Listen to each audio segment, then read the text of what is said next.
यहाँ मेज़ पर रखे इन तमाम पुराने दस्तावेज़ों और इन चिट्ठी पत्रियों को खंगालते हुए आज एक बहुत ही दिलचस्प बात निकल कर आती है। हाँ, वो पुरानी डायरियां जो आप देख रही हैं। बिल्कुल।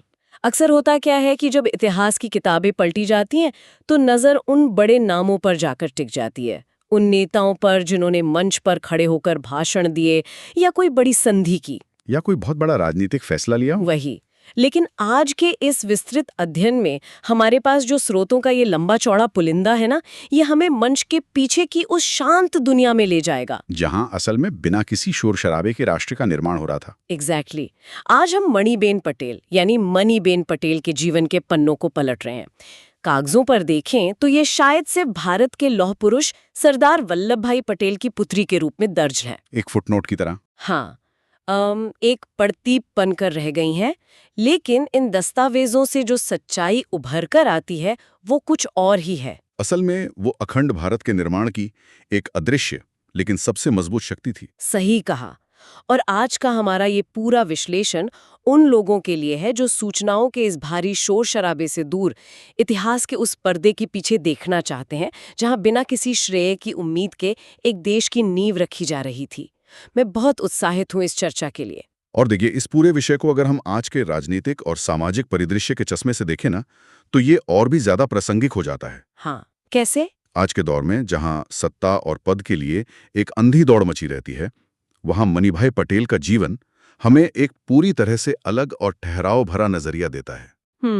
इन स्रोतों से ये स्पष्ट होता है कि असली ताकत किसी कुर्सी या लाल बत्ती में नहीं होती, वो उस असीम त्याग और दृढ़ चरित्र में होती है जो कोई व्यक्ति अपने रोजमर्रा के जीवन में उतारता है। बिल्कुल। अगर हम इन दस्तावेजों की गहराई में जाएं तो साफ हो जाता है कि मनीबेन सिर्फ सरदार पटेल की बेटी या उनकी सेक्रेटरी नहीं थी। वो उनकी आंख और कान थी। हाँ, वो उनके क्रांतिकारी विचारों की सबसे सच्ची वारिस थी। ये समझना बहुत जरूरी है कि सरदार पटेल को लौह पुरुष बनने की जो निश्चिंतता मिली, उसके पीछे मनीबेन का वो मौन बलिदान था, जिसके बारे में इतिहासकार अक्सर बात करना भूल जाते हैं। और इस पूरे सफर की शुरुआत को समझने के लिए हमें इन दस्तावेजों में थोड़ा पीछे जाना होगा। उनके बचपन के वक्त। हाँ, 3 अप्रैल 1903 को करमसाद के पास गाना गांव में मनीबेन का जन्म हुआ था। शुरुआती जीवन की जो रूपरेखा इन लेखों में मिलती है वो काफी सामान्य लेकिन संघर्षपूर्ण है। उनकी माँ झावेरबा का स्वास्थ्य अक्सर खराब रहता था। वही। लेकिन इन सब के बीच एक ऐसी मार्मिक घटना का जिक्र मिलता है जिसने मनीबेन के पूरे जीवन की दिशा ही बदल कर रख दी। ये 1908 की बात है, जब मनीबेन की उम्र मुश्किल से 5 या 6 साल रही होगी। बिल्कुल, वो अदालत वाला किस्सा जो इन किताबों में दर्ज है। वो 1908 का अदालती वाकया सच में मानवीय भावनाओं और कर्तव्य निष्ठा का एक ऐसा दुर्लभ उदाहरण है जो आज भी अचंभित करता है। दस्तावेज बताते हैं कि सरदार पटेल उस वक्त अदालत में अपने एक मुवक्किल का बेहद अहम केस लड़ रहे थे और ज़रा अपने चरम पर थी। हाँ, और तभी उन्हें एक टेलीग्राम लाकर दिया जाता है। उस टेलीग्राम में उनकी पत्नी झावेरबा के निधन की खबर थी। सोचिए जरा, उस वक्त उनकी क्या स्थिति रही होगी। लेकिन सरदार पटेल ने वो टेलीग्राम पढ़ा, चेहरे पर कोई भाव नहीं आने दिया, उस कागज को चुपचाप मोड़कर अपनी जेब में रख लिया और अदालत की कार्यवाही वैसे ही जारी रखी ताकि उनके मुवक्किल को उनके व्यक्तिगत दुख की वजह से कोई नुकसान न उठाना पड़े। एग्जैक्टली। कार्यवाही खत्म होने के बाद ही उन्होंने ये दुखद खबर बाकी लोगों के साथ साझा की। लेकिन जो बात इस घटना को मणिबेन के संदर्भ में सबसे ज्यादा महत्वपूर्ण बनाती है वो है सरदार पटेल का उसके बाद लिया गया फैसला। वही सबसे बड़ा टर्निंग पॉइंट था।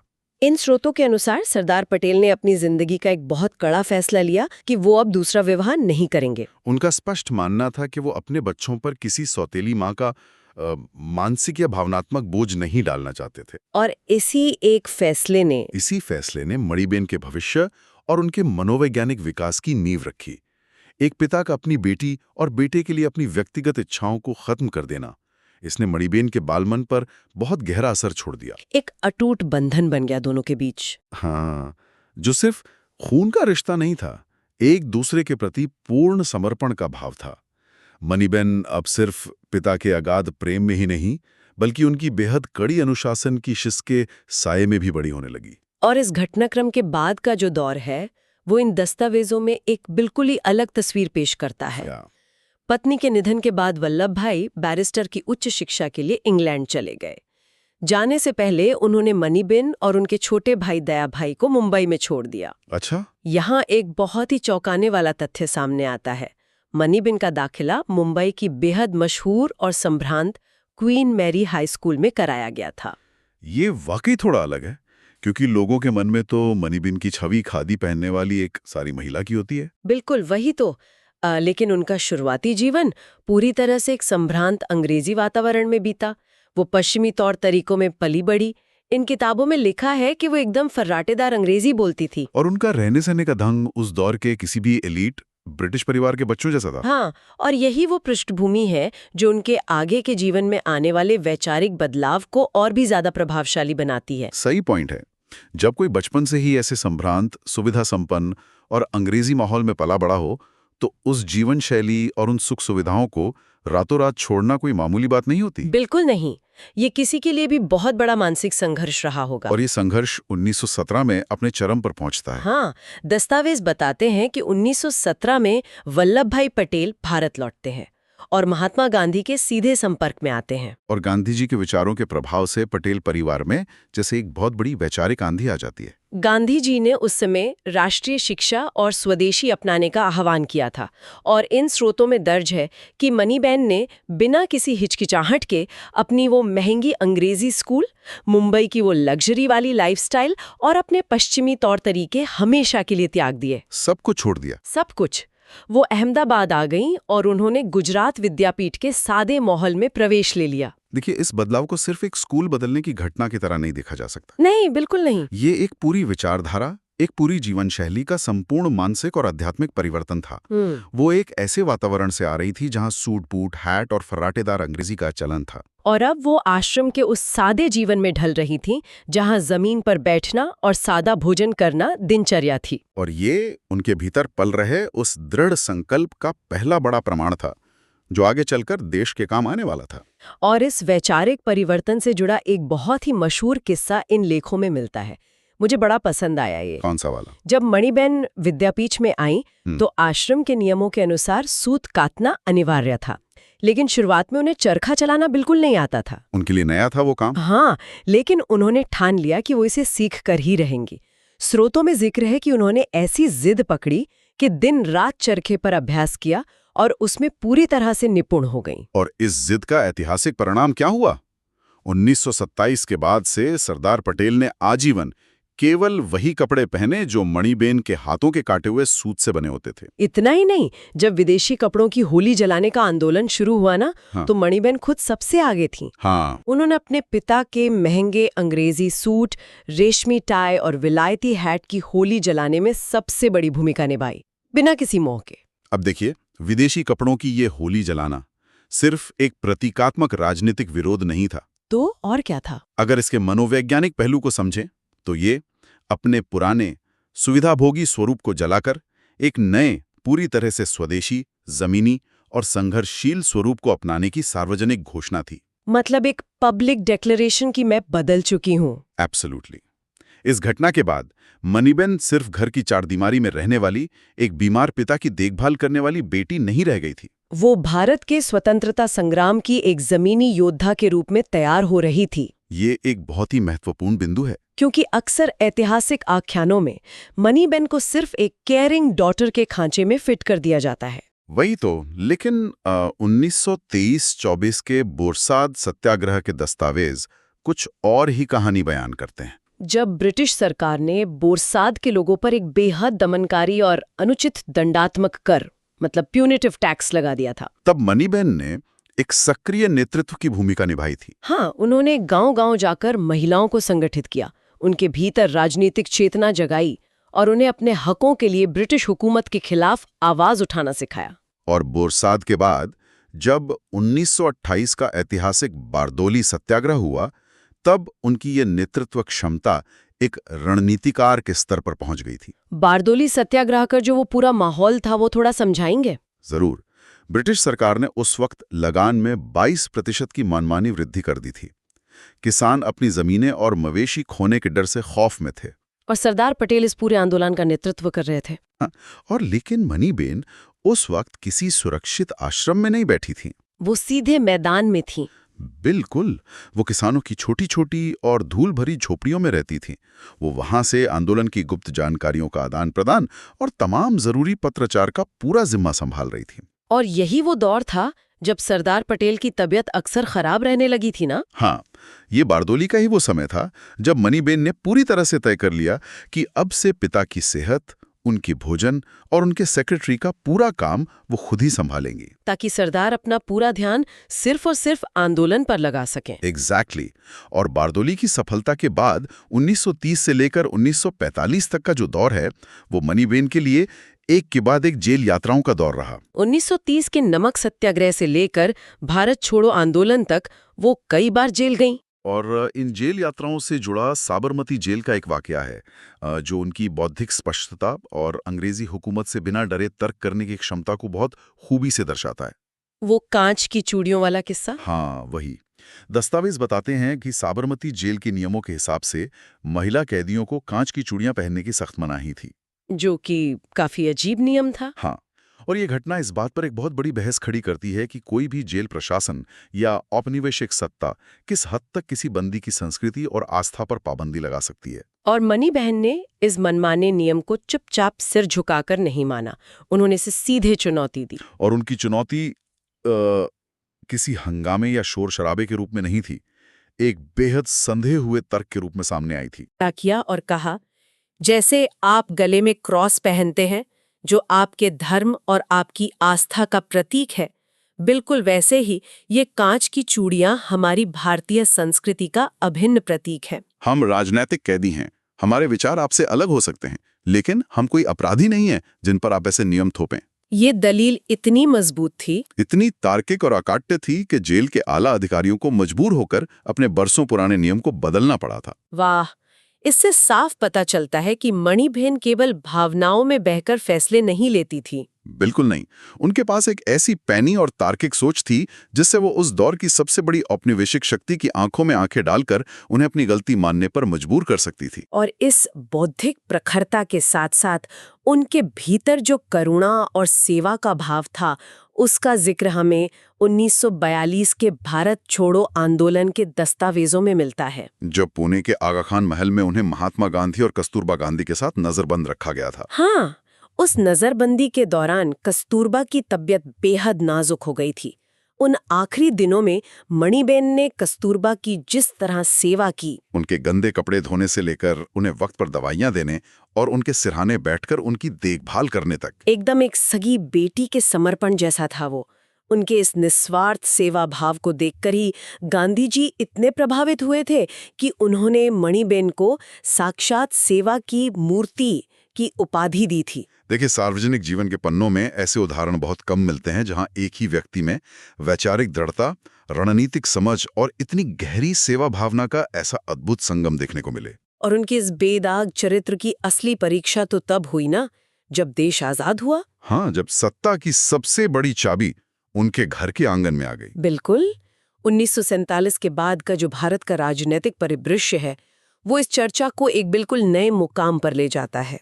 जब भारत आजाद हुआ, सरदार पटेल देश के पहले गृह मंत्री और उप प्रधानमंत्री बने। और दिल्ली का एक औरंगजेब रोड, जो कि सरदार पटेल का सरकारी निवास था, और रातों रात पूरे देश का सबसे बड़ा और ताकतवर पावर सेंटर बन गया था। और उस पावर सेंटर की सबसे कड़क चौकीदार, या कहे कि सबसे अभेद्य दीवार, मणिबेन ही थी। इसे लोग अक्सर बस एक बेटी की पिता के प्रति चिंता समझ लेते हैं। हाँ, लेकिन इसे वहां तक सीमित कर देना एक ऐतिहासिक भूल होगी। सरदार पटेल हृदय रोग के गंभीर मरीज थे।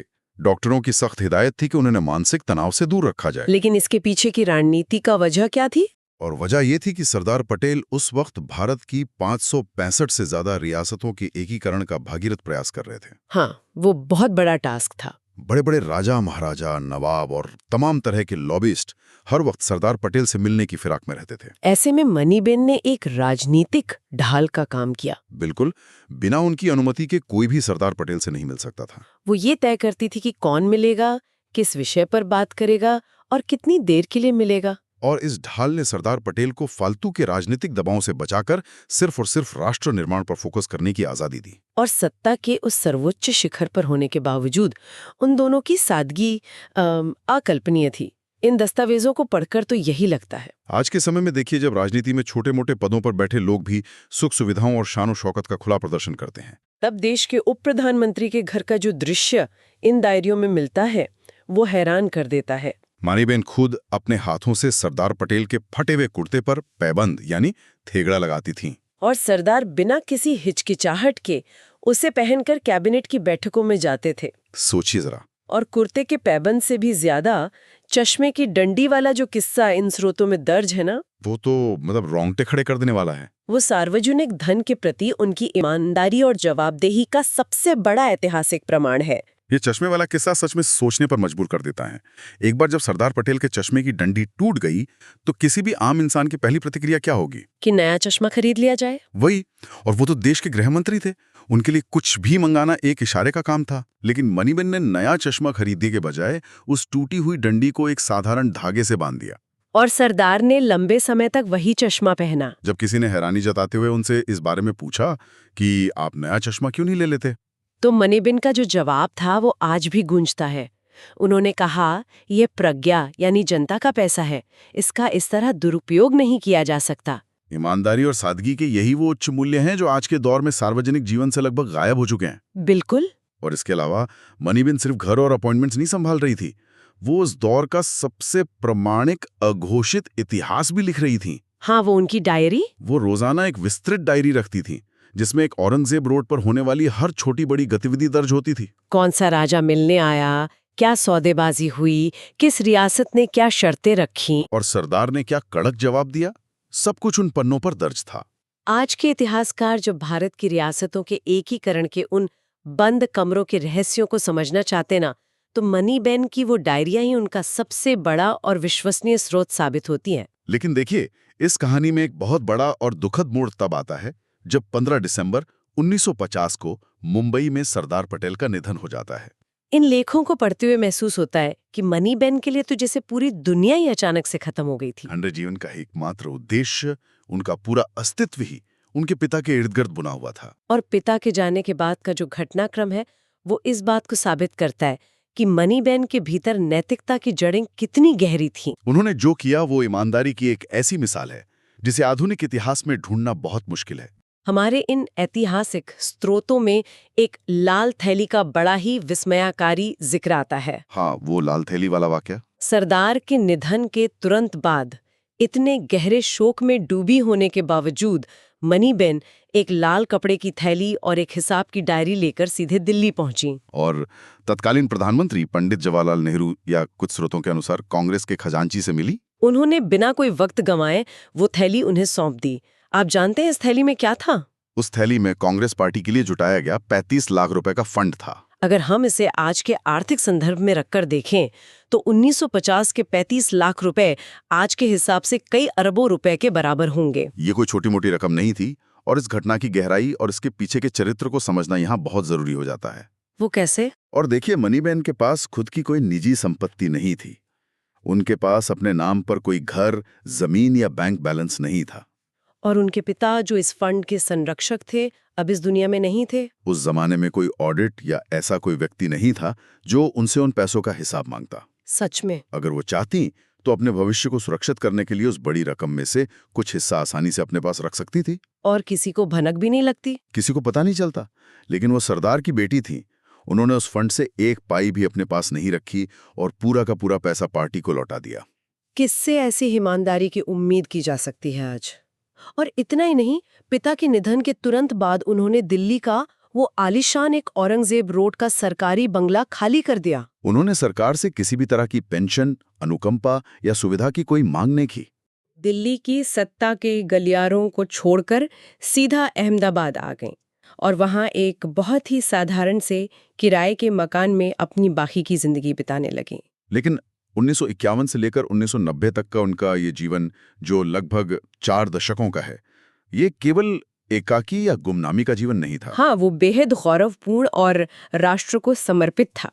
उन्होंने सार्वजनिक जीवन से संन्यास नहीं लिया था। दस्तावेज बताते हैं कि वो राजनीति और समाज सेवा में लगातार सक्रिय रही हैं। 1952 और फिर 1957 में उन्होंने दक्षिण खेड़ा, जिसे आज हम गुजरात के खेड़ा जिले के नाम से जानते हैं, वहां से लोकसभा का चुनाव लड़ा और भारी मतों से जीती। और 1964 में वो राज्यसभा की सांसद भी चुनी गई। लेकिन इन सब में जो बात सबसे ज्यादा चौंकाती है वो ये कि एक मौजूदा सांसद होने के बावजूद उन्होंने दिल्ली में कोई सरकारी गाड़ी या विप सुविधा नहीं ली। वो संसद जाने के लिए दिल्ली की आम डीटीसी बसों में सफर करती थी। उनके कपड़ों पर तब भी वही पुरानी खादी और पैबंद हुआ करते थे। और उनका ये योगदान सिर्फ राजनीति तक सीमित नहीं था। अगर हम भारत की श्वेत क्रांति यानी दूध क्रांति की बात करें तो अमूल की स्थापना के समय की उनकी भूमिका को अक्सर भुला दिया जाता है। हाँ, इन स्रोतों में इसका बहुत अच्छा जिक्र है। जब खेड़ा के किसानों का शोषण पोल्सन डेयरी और बिचौलियों द्वारा किया जा रहा था, तब त्रिभुवन दास पटेल ने एक सहकारी संस्था बनाने की सोची थी और मनीबेन ने ही उस मुश्किल वक्त में त्रिभुवन दास पटेल का मार्गदर्शन किया था। क्योंकि सरदार पटेल दिल्ली में राष्ट्रीय राजनीति में बहुत व्यस्त रहते थे।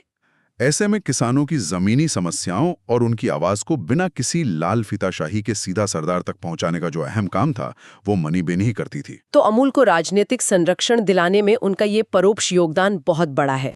मनीबेन ने सरदार पटेल के लिखे गए और उन्हें प्राप्त हुए हजारों पत्रों, टेलीग्राम्स और दस्तावेजों को बरसों तक दीमकों और मौसम की मार से बड़ी हिफाजत से सहेज कर रखा था। बाद में उन्होंने खुद इन पत्रों का संपादन किया और इन्हें 10 से अधिक खंडों में पुस्तकों के रूप में छपवाया। सोचिए, अगर उन्होंने उन पत्राचारों को इतनी सावधानी से नहीं सहेजा होता तो भारत के एकीकरण की कई सच्चाइयां कभी सामने नहीं आ पाती, चाहे वो कश्मीर के विलय को लेकर माउंटबैटन और नेहरू के साथ हुई बारीक बातचीत हो, या फिर हैदराबाद में ऑपरेशन पोलो को अंजाम देने के पीछे की अंदरूनी रणनीतियां हों। इन सब का असली इतिहास मनीबेन के उन्हीं सहेजे हुए पत्रों से ही दुनिया के सामने आ सका। उन्होंने चुपचाप इतिहास को एक आकार दे दिया था। लेकिन 1990 में जब मनीबेन का निधन हुआ तब उनके जीवन के अंतिम वर्ष बहुत ही अभावों में बीते थे। इन ऐतिहासिक दस्तावेजों के अंत में जब उनके आखिरी दिनों का वर्णन आता है ना, तो पढ़ते हुए एक अजीब सी भावुकता घेर लेती है। जीवन के आखिरी दिनों में उनकी आंखों की रोशनी बहुत कमजोर हो गई थी। लेकिन उनके पास मोतियाबिंद का एक साधारण सा ऑपरेशन कराने तक के पैसे नहीं थे। वो पढ़ने के लिए अच्छे चश्मे भी नहीं खरीद सकती थीं। और जब उन्होंने इस दुनिया को अलविदा कहा तो देश के पहले उप प्रधानमंत्री की इस बेटी के पास संपत्ति के नाम पर क्या था? सिर्फ कुछ पुरानी किताबें, सूत की खादी के कुछ कपड़े और अपने पिता सरदार पटेल की अनगिनत यादें, बस, और कुछ नहीं। उनका ये पूरा जीवन आज के समय में हमारे समाज को एक बहुत बड़ा आईना दिखाता है। हाँ, आज जब सार्वजनिक जीवन में सफलता को बैंक बैलेंस, संपत्तियों और गाड़ियों के काफिले से नापा जाता है, तब मनीबेन का जीवन हमें ये याद दिलाता है कि सार्वजनिक जीवन में शुचिता, ईमानदारी और निस्वार्थ सेवा का असली पैमाना क्या होता है। सूचनाओं की इस तेज रफ्तार दुनिया में उनका जीवन हमें सच में एक ठहराव देता है और ये सोचने पर मजबूर करता है कि क्या हम अपने राष्ट्र निर्माताओं के मौन त्याग को सही मायने में समझ भी पाए हैं या नहीं। अगर हम आज के इस पूरे गहन ऐतिहासिक विश्लेषण का सार निकालें तो ये बात बिल्कुल आईने की तरह साफ हो जाती है कि मनीबेन पटेल केवल एक महान नेता की परछाई भर नहीं थी। वो उस चुनौती भरे दौर की एक ऐसी मजबूत बौद्धिक और रणनीति का ढाल थीं जिसने सरदार पटेल को हर बाहरी चिंता और अनावश्यक दबाव से मुक्त कर दिया था। उसी निश्चिंतता और आजादी के कारण ही सरदार पटेल अपनी पूरी ऊर्जा लगाकर भारत के लौह पुरुष बन पाए और 500 से अधिक बिखरी हुई रियासतों को एक धागे में पिरो पाए। इन दस्तावेजों पर इस पूरी चर्चा को अगर हम एक वाक्य में समेटना चाहें ना, तो ये कहना गलत नहीं होगा कि सरदार पटेल ने अपनी राजनीतिक इच्छा शक्ति से भारत का भूगोल जोड़ा था। लेकिन मनीबेन ने अपने त्याग से सरदार पटेल के उस पूरे जीवन और संघर्ष को जोड़े रखा था। बात तो सही है। और इस विस्तृत अध्ययन को समाप्त करने से पहले मैं इन दस्तावेजों से उपजा एक ऐसा सवाल छोड़ना चाहती हूँ जो शायद हम सबको थोड़ा सा सोचने पर मजबूर कर दे। कैसे सवाल? हमने इस पूरी चर्चा में देखा कि कैसे मनीबेन ने सालों तक रोजाना एक विस्तृत डायरी लिखी और हजारों पत्रों को बिना किसी निजी स्वार्थ के सहेज कर रखा। अगर हम कल्पना करें कि अगर उन्होंने हर दिन वो डायरी न लिखी होती, अगर उन्होंने उन कागजों को यूं संभाल कर न रखा होता, आसपास ऐसे कौन से अदृश्य इतिहासकार मौजूद हैं जो बिना किसी पहचान या प्रशंसा की उम्मीद के चुपचाप हमारे कल को दर्ज कर रहे हैं? जो शायद बिना किसी शोर शराबे के समाज की नींव को मजबूत बना रहे हैं। वही। और बस इसी विचार के साथ आज के इस गहन अध्ययन को हम यहीं विराम देते हैं।